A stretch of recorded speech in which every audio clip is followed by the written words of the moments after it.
Salve rapaziada, aula número 2 sobre função afim, partiu, bora lá. Exercício número 7, exercício número 9, começando com 7, muito parecido com as questões anteriores. Um condutor elétrico feito de cobre com a temperatura inicial de menos 8 graus Celsius foi aquecido durante 10 minutos até atingir uma temperatura de 32 graus Celsius. O gráfico representa a variação da temperatura.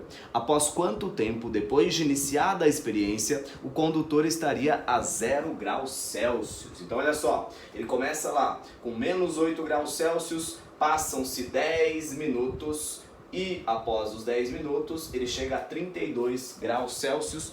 E a pergunta é a seguinte: quanto tempo demorou para chegar em 0 graus Celsius? Quem é esse cara aqui, ó? Quando o Tzão da temperatura é igual a 0, quanto vale o Tzinho em minutos? Beleza? Então, bora lá. Assim como na questão anterior, eu vou começar dizendo o seguinte: esse cara aqui, ó, é onde está cortando o eixo Y. Se ele é onde corta o eixo Y, quer dizer que esse cara aqui é o termo independente. Ah, mas o que é termo independente? Eu não lembro o que é isso. Bom, vamos relembrar então. Lá na função do primeiro grau, do tipo y igual a ax mais b, esse cara aqui, esse cara é onde corta o eixo y, tá? Então, onde corta o eixo y. Estou só relembrando para vocês. Sendo assim, eu acabei de descobrir que o b certamente vale menos 8. Então agora basta eu descobrir o valor do a. Eu vou só reescrever essa formulazinha aqui para trabalhar, ao invés de y e... deixa assim, vou trabalhar assim mesmo. Aí no finalzinho eu vou trocar o x por tzinho, que está no eixo x, e o y por tzão, que está no eixo y. Fechou?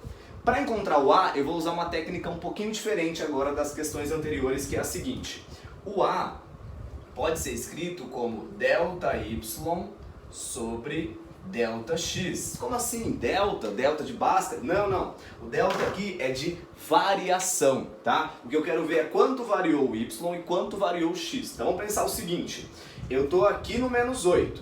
Do menos 8 até chegar no 32, variou quanto?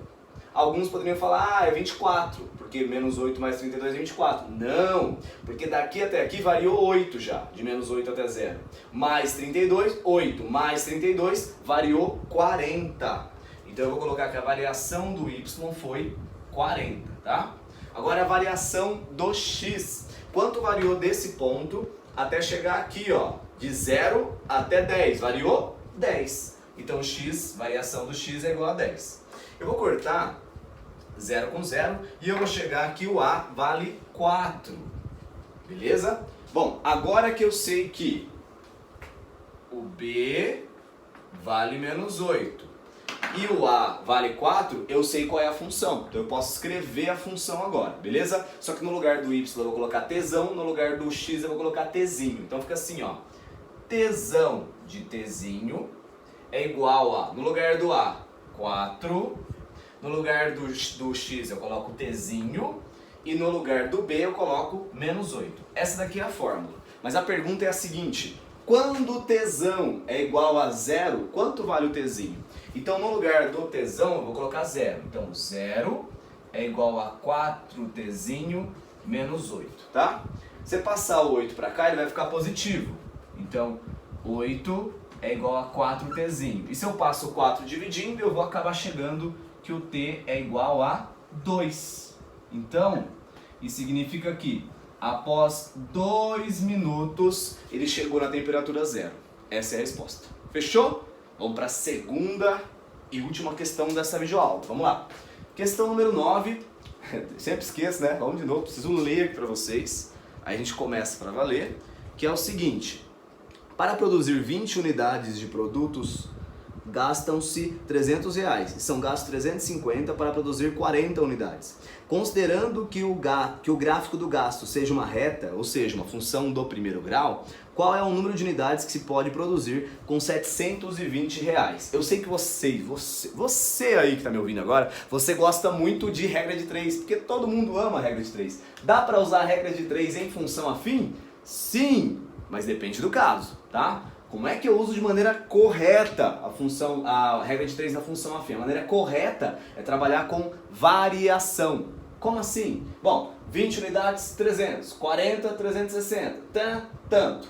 Uma ideia errada que seria pensar o seguinte: 720 é o dobro de 360, então aqui vai ser 80. Não é não, porque se 20 é 300, se fosse nessa ideia que você pensou aí, 40 tinha que ser 600, tinha que ser o dobro. Então não é assim. Como que é então? É assim, ó. De 20 para 40 aumentou quanto? Aumentou 20. Então tá, vou colocar aqui, ó, 20. De 300 para 360 aumentou quanto? Aumentou 60. Então bota aqui, 60, tá? De 360 para 720 aumentou quanto? Aumentou 360. Ok. 360, estão muito participativos. Estou ouvindo a resposta de vocês daí. E aqui eu não sei quanto aumentou. Então eu vou chamar de x. Beleza? O que eu faço agora é fazer uma regra de 3 com os valores em vermelho. Então eu faço o seguinte, ó. Quando aumentou 20 unidades, a variação foi de R$60. Quando varia x unidades, a variação será de R$360. Faço uma multiplicação em cruz e aí vai ficar 60x é igual a 2 vezes 36 é 72. Coloca 2 zeros, vai dar 7.200.